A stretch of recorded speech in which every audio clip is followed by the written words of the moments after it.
मैं हूं वैद्य केजे झाला। आयुर्वेदा अमृतम में आपका हार्दिक स्वागत है। आज हम इस वीडियो के माध्यम से बात करेंगे सोना बिसोना सिरहाना के बारे में। मतलब कि कैसे सोना चाहिए, सिरहाना किस तरह रखना चाहिए और बिस्तर कैसा हो। तो चलिए शुरू करते हैं। सबसे पहले बात करते हैं सोने के तरीके के बारे में। सोने के कई तरीके होते हैं, जैसे कि सीधा, उल्टा, दाएं या बाएं तरफ लेटकर सोना। ज्यादातर लोग दाएं और बाएं तरफ सोते हैं।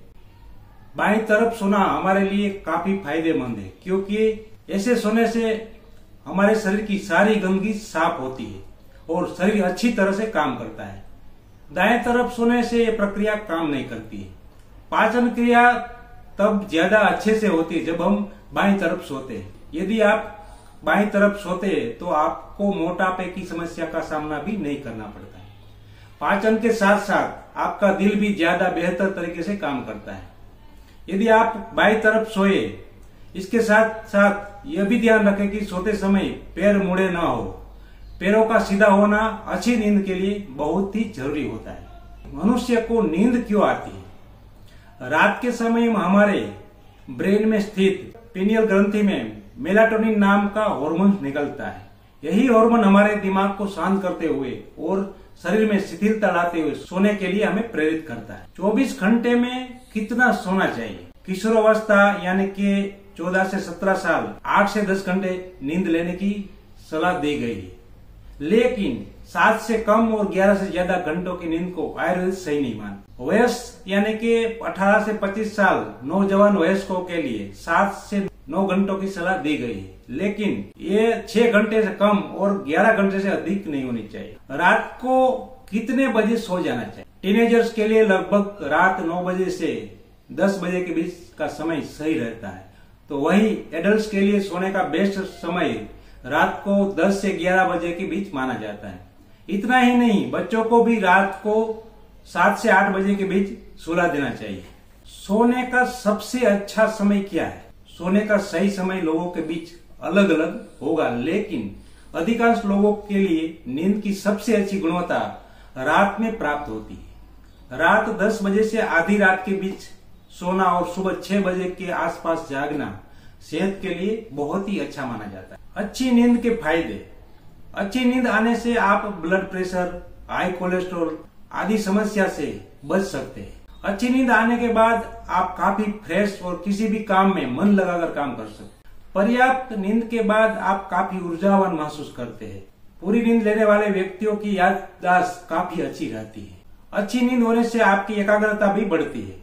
हमेशा पर्याप्त नींद लेने से व्यक्ति हमेशा तरोताजा महसूस करता है और उसके चेहरे पर नेचुरली मुस्कान बनी रहती है। अब बात करते हैं कि बिस्तर कैसा होना चाहिए। जिस पलंग पर बिस्तर बिछाकर सो रहे हैं वह चौकोर या आयताकार होना चाहिए, टूटा नहीं होना चाहिए। 24 घंटे में से हम बिस्तर पर करीब 8 घंटे व्यतीत करते हैं। ऐसे में बिस्तर का सेहत और वास्तु के अनुसार होना जरूरी होता है।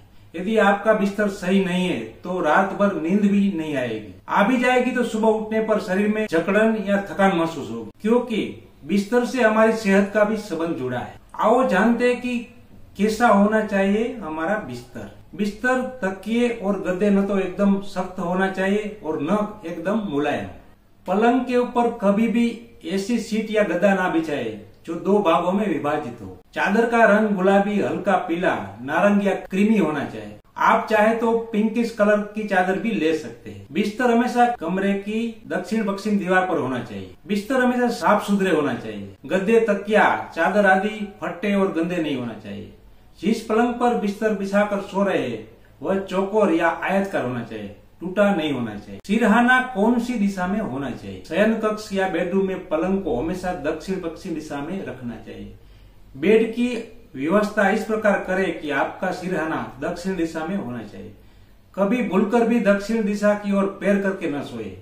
इससे सेहत के लिए व्यक्ति के जीवन पर भी नकारात्मक प्रभाव पड़ता है। अच्छा तकिया रखना क्यों जरूरी है? जब आप सो रहे हो तो आपकी गर्दन और पीठ के ऊपरी हिस्से को सहारा देना सबसे महत्वपूर्ण भूमिका है, जिसे तकिए को पूरा करना होता है।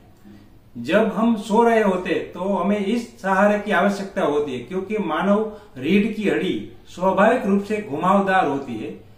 आपके सिर और गर्दन को सहारा मिलने से रीढ़ के इन क्षेत्रों का उचित संरक्षण बनाए रखने में मदद मिलती है। सोते समय पैरों के नीचे तकिया लगाकर सोने के फायदे।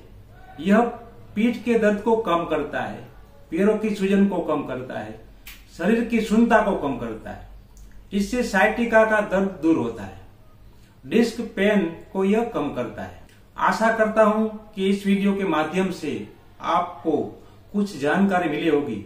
इसी के साथ जय भारत, जय हिंद, जय धन्वंतरी।